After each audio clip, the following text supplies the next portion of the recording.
missiles. La République de Djibouti a pu concrétiser jeudi dernier un grand acte social en faveur des dockers. Ces derniers vont bénéficier désormais des prestations sociales et donc d'une future retraite.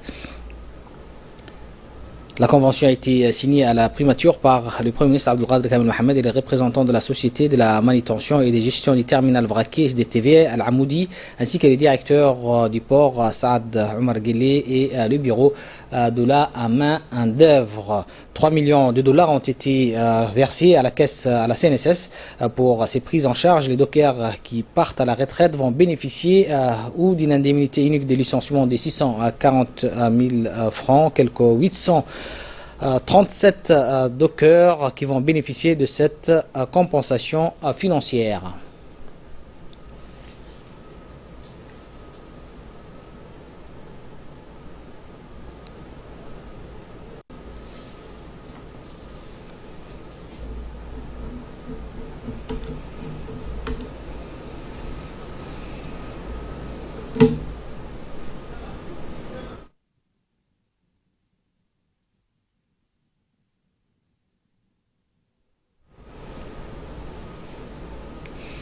La signature, comme vous le voyez sur ces images, le document a été paraphé par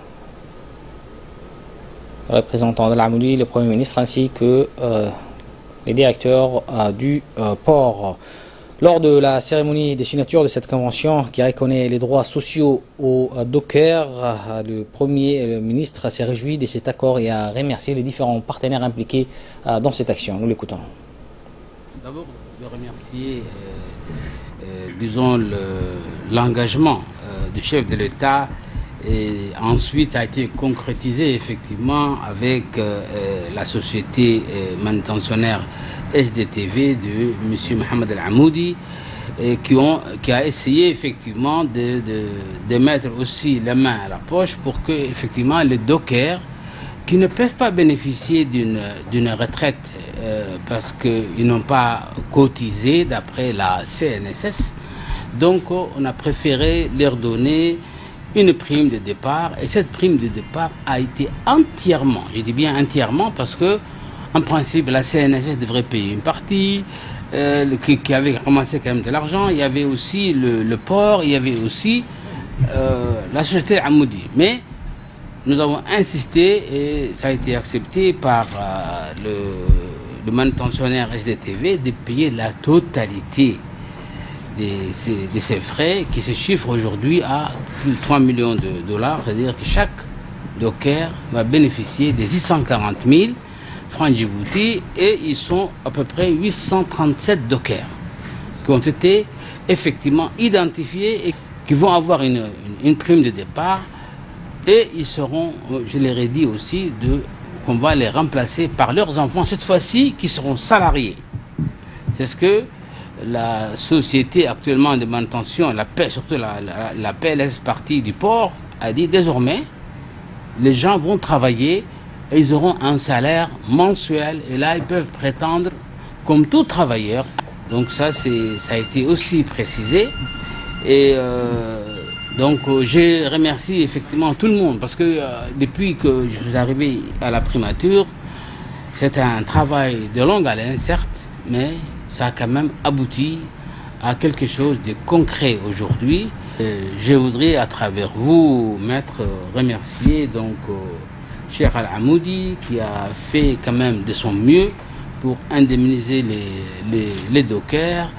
Et ça, c'est, disons, pour nous, vous nous avez vraiment enlevé une épine du pied. Après la signature de la convention visant à améliorer la situation sociale des dockers, les officiels se sont félicités de cet accord, dont les directeurs du port, les représentants des dockers ainsi que les représentants de la CNSS qui ont tous réagi. Écoutons leurs propos. On reviendra donc sur ces réactions dans nos prochaines éditions. Dans les restes de l'actualité, le ministre du budget Bodé Ahmed a présidé ce matin dans son cabinet une réunion de restitution d'une étude de faisabilité portant sur la mise en place d'une structure d'application financière au sein de l'INAP. Un centre sera créé et dispensera une formation spécifique sur la gouvernance économique et financière. La réalisation de cette étude a été confiée aux consultants de l'école nationale de l'administration ivoirienne, un consultant de l'école nationale de l'administration ivoirienne.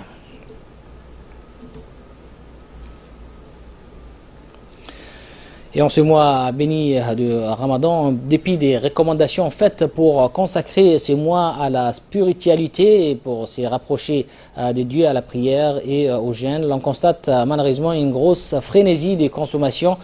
Les habitants se réjouissent toutefois que les prix n'ont pas trop bougé, notamment les fruits et légumes. Le mois béni de Ramadan est une occasion pour les vendeurs des fruits et légumes de voir leurs chiffres d'affaires augmenter. Les prix des fruits et légumes sont restés presque inchangés pour la plupart des fruits et légumes par rapport au mois précédent, au mois qui ont précédé les mois bénis de Ramadan. Les prix des dattes à 350 francs les kilos, le pétrole lampant à 150 francs, et puis le pastèque, la pastèque qui est très consommée donc durant ces mois de Ramadan est à 140 francs, presque la même que les mois que le Ramadan dernier. Et puis les lentilles font exception cette année puisqu'ils connaissent une hausse assez remarquable. Le prix est à 480 francs les kilos. Les différentes intervenantes au micro ne se sont pas beaucoup plaints cette année du prix, car presque toutes les fruits et légumes ont gardé le même prix à part quelques modifications, comme on le disait sur les lentilles, et ils ont donc demandé à ce que le ministre du Commerce soit vigilant sur les contrôles du prix, puisque nous ne sommes que 4 jours du mois de Ramadan. Et puis les épreuves de l'ETI, l'objectif terminal d'intégration de 5e année, ont démarré hier matin dans l'ensemble des écoles de la région de l'Unité, comme dans le reste du pays. Cette année, 1312 candidats répartis dans 8 centres d'examen ont composé pour les épreuves de cet examen de passage en 6e année du collège. Une délégation du ministère de l'Éducation nationale et de la formation professionnelle était présente pour superviser les déroulements des examens OTI, qui est donc un passage obligé du primaire donc pour aller au secondaire, accompagné des responsables locaux et les responsables de l'éducation régionale. Le préfet de Dril, Mohamed Chirou, a visité les centres d'examen de la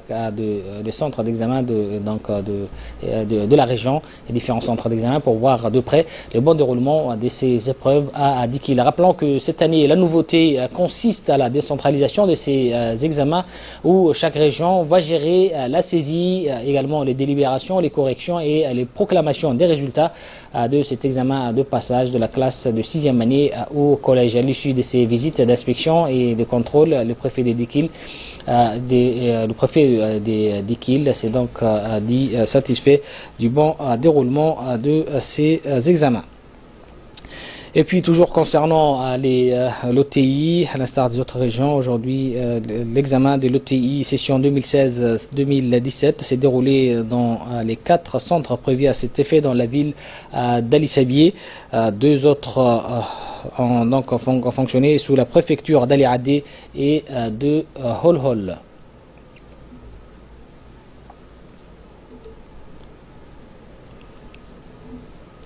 Une délégation conduite par les préfets de la région, Mohamed Wabari Assoui, composée notamment du président du conseil régional, Omar Ahmed Ouaïs, et de l'inspecteur de l'éducation pour cette région, ont pu donc constater le déroulement des examens dans la région.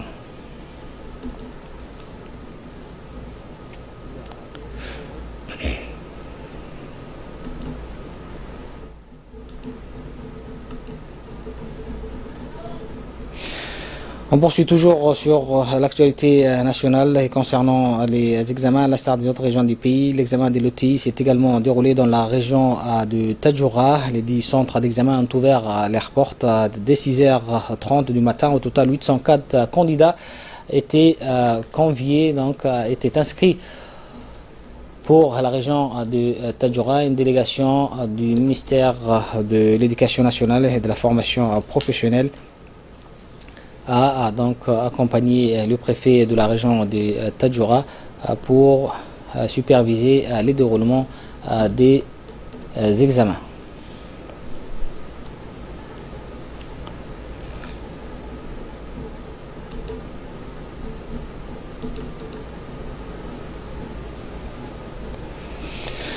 Dans le cadre de son programme de renforcement des capacités des associations des quartiers 7, l'Agence djiboutienne de développement social, l'ADDS, a organisé jeudi une cérémonie de clôture en partenariat avec le Centre de développement communautaire du quartier 7, une cérémonie de clôture pour 13 projets communautaires financés à travers le Fonds de développement communautaire réalisé avec l'appui de la Banque mondiale. Cette cérémonie qui s'est tenue dans les CDC du quartier 7 en présence du président de la commune de Boulaos, Mohamed Ismail Omar, directeur de l'ADDS, ainsi que ses proches collaborateurs. Le Fonds de développement communautaire, le FDC, est un petit fonds consacré au quartier 7 pour soutenir les activités menées par les associations. Ce sont des petites subventions de $3000, équivalent donc à 500 000 francs de Djibouti. Le but des activités financières est d'améliorer l'impact et la durabilité du programme d'investissement dans le cadre du second projet Prépude quartier 7. Les responsables ont donc pris tour à tour la parole, félicitant ainsi les 13 associations pour leurs efforts. Le directeur de développement social de l'ADDS, Didier Farah, a également profité de l'occasion pour sensibiliser et encourager les associations à participer massivement à ce genre d'initiatives qui visent donc à réduire la pauvreté. Et puis, dans le cadre de nos séries de magazines présentés en amont du 40e anniversaire de l'indépendance nationale, les femmes, on parle des femmes aujourd'hui, des femmes qui ont participé ou qui ont pris part activement à l'acquisition de l'indépendance du pays. La marche vers l'indépendance de notre pays a connu des trajectoires différentes. Les femmes djiboutiennes ont massivement pris part à la lutte acharnée vers l'indépendance de notre pays. Elles s'occupent une place prépondérante dans les combats de la lutte de l'indépendance. Partout, le constat est que l'histoire a été essentiellement écrite au masculin, occultant ainsi le rôle non moins important qu'ont joué les femmes sur les fronts comme dans les coulisses. Ce désintérêt pourrait s'expliquer par les persistances des préjugés qui confinent la femme de l'époque coloniale à la sphère domestique. La sphère publique étant au domaine exclusif de l'homme, surtout lorsqu'elle concerne une activité aussi virile qu'est la guerre. Mais ce désintérêt n'est certainement pas tout à fait neutre au regard des responsabilités qui découleraient de l'exposition de la publicité des vérités historiques souvent dérangeantes. Notre dossier lève un pan de voile sur ce volet héroïque de la participation des femmes djiboutiennes dans les guerres de libération nationale et de son impact sur l'amélioration de la condition féminine de nos jours. Cette participation a entraîné un changement et une transformation de la place du statut de la rôle des femmes de notre pays qui ont émergé à l'indépendance. Par ailleurs, l'implication des femmes à la guerre de l'indépendance a contribué à bâtir une culture politique durable chez les gens féminines.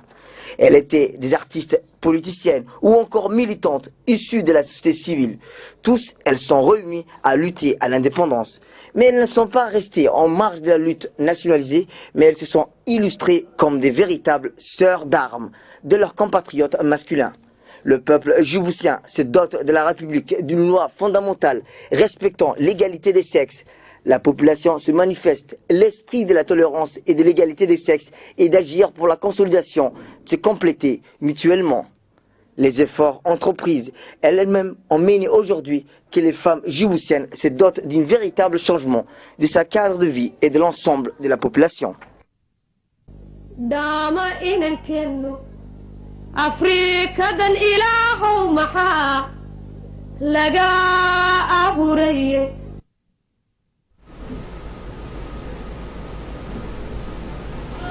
Près de 1500 migrants ont été ramenés dimanche sur le sol italien. Ils ont été secourus en haute mer lors d'une opération de Médecins sans frontières et des gardes-côtes italiens. Ils dérivaient donc à bord d'une douzaine d'embarcations, parmi eux des enfants et 45 enfants et 2 corps sans vie. Normalement, c'est en Sicile qu'il aurait dû accoster, mais les débarquements y ont été interdits en raison du G7. Les bateaux de Médecins sans frontières a dû pousser jusqu'à Naples. L'Italie a vu débarquer plus de 50 000 personnes sur ses côtes depuis le début de l'année.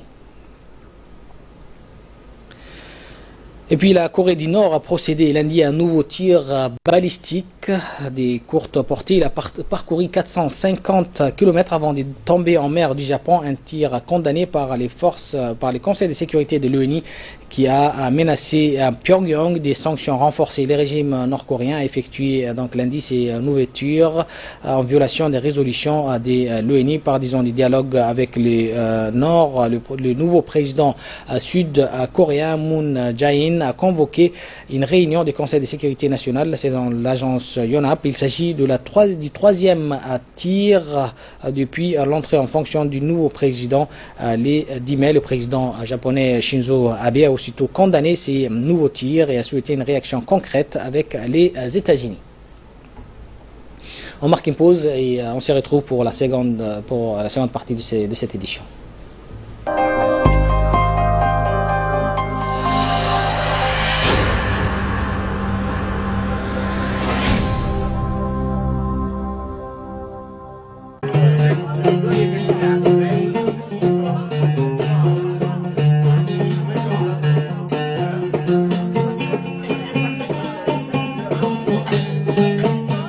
Le Sheraton Hotel de Djibouti vous invite à venir partager des soirées ramadanesques sous sa somptueuse tente Al-Khaïma. Savourez un grand buffet iftar, plus dîner composé de plats orientaux dans une ambiance musicale traditionnelle. Réservez au 21 32 86 20 ou le 21 32 80 00. TJM SARL Compagnie est une usine qui produit des tomates concentrées à Djibouti. Vous trouverez à la compagnie TJM les tomates Mariama à 70 grammes, les tomates Alvima à 70 grammes et les tomates Safi à 50 grammes. Ce sont des produits naturels, de bonne qualité et à des prix abordables. Les recettes préparées avec ces tomates sont si riches et savoureuses. Les tomates Mariama, Alvima et Safi sont des plats délicieux. Pour plus d'informations, veuillez contacter le 21 35 77 14.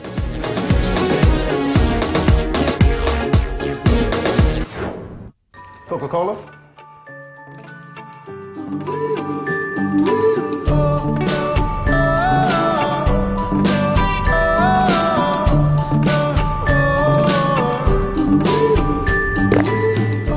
Oh, c'est le Happy Hour.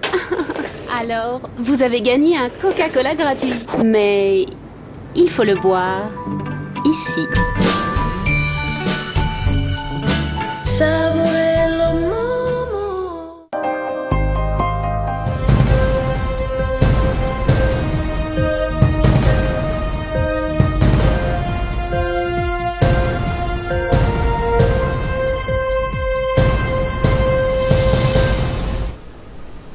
Il y a des progrès dans l'enquête à mener suite aux attentats de Manchester, de nouvelles arrestations ce matin, Choukri. Oui, effectivement, Abdelhamid, bonjour à toi, bonjour à tous. 2 personnes ont été interpellées dans le cadre de l'enquête sur l'attentat de lundi dernier à une semaine exactement aujourd'hui. Donc, âgés de 25 et 19 ans, les suspects ont été interpellés dans les quartiers de Old Trafford et Gorton. En tout, une douzaine de personnes sont toujours en garde à vue alors qu'une enquête est ouverte sur les possibles failles de renseignement britanniques concernant Salman al-Abedi, le kamikaze revenu de Libye 4 jours avant l'attaque. C'est dans ce contexte que des dizaines de milliers de personnes ont participé au traditionnel semi-marathon de Manchester. C'était donc hier, traditionnel semi-marathon qui a été bien sûr sous très haute surveillance. Dans la foule, l'une des survivantes de l'attentat, Lizzie Matgard, a déclaré qu'il y a eu un grand boom, un horrible son et un bourdonnement seulement dans mes oreilles, a-t-elle dit. Puis les alarmes ont retenti. Il y avait de la fumée partout. Au moment de l'explosion, il y a eu même un énorme flash de lumière blanche et comme des éclats d'obus qui volaient dans tous les sens. Donc c'est le récit d'une des survivantes de cet attentat du concert d'Ariana Grande. Selon les autorités britanniques, il y aurait à l'heure actuelle 500 complots présumés et quelques 3000 personnes soupçonnées d'être des islamistes potentiellement dangereux en Grande-Bretagne. Et j'aimerais soulever dans ce focus également capitale, bien sûr, qui est la Palme d'Or de Cannes qui s'est renfermée aujourd'hui, où la Palme d'Or a été attribuée aux Suédois, au réalisateur suédois, donc Hodgson, avec son film The Square. Il faut dire que cette 70e festival de Cannes était présidé par le grand acteur Pedro Almodóvar, plutôt réalisateur. Voilà, sur cette information joyeuse qui prend fin cette édition, prochaine édition à 22h.